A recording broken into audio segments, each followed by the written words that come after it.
mərkəzlər arasında bir fərq sualı verdim ki, digər mərkəzlərdən fərqi nədir? İstəyirəm elə o sualla davam edək. Buyurun. İlk öncə bayaqlar vurguladığımız kimi hər kəsin ixtisasına uyğun olaraq çalışmağıdır və daha sonraki fərqimiz ondan ibarətdir ki, bizə müraciət etdikdə diaqnostikalardan keçirilir və bu bir çox mərkəzlərdə bu şəkildədir. Sadəcə növbəti mərhələnin izlənilməsi təəssüflər olsun ki, o qədər də professional şəkildə aparılmır bizə görə və biz də buna görə də fərqimiz ondan ibarətdir ki, diaqnostika keçirilir və hər kəsə uyğun olaraq təkrar testlərdən fərqli müayinələrə yönləndiririk və o müayinələrin nəticələrinə uyğun olaraq da seanslara yönləndiririk biz. Həm uşaqları, eyni zamanda da böyükləri.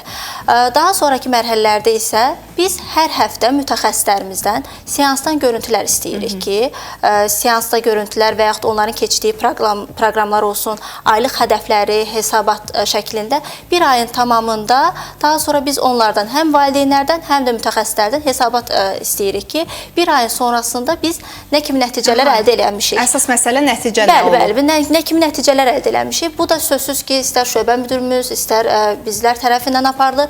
6 filialda olan nə qədər valideyn varsa, ay sonunda tək-tək biz onlarla danışırıq və görüşmə olur. Düşünürəm ki, bu istiqamətdə də biz digər mərkəzlərdən fərqlənirik.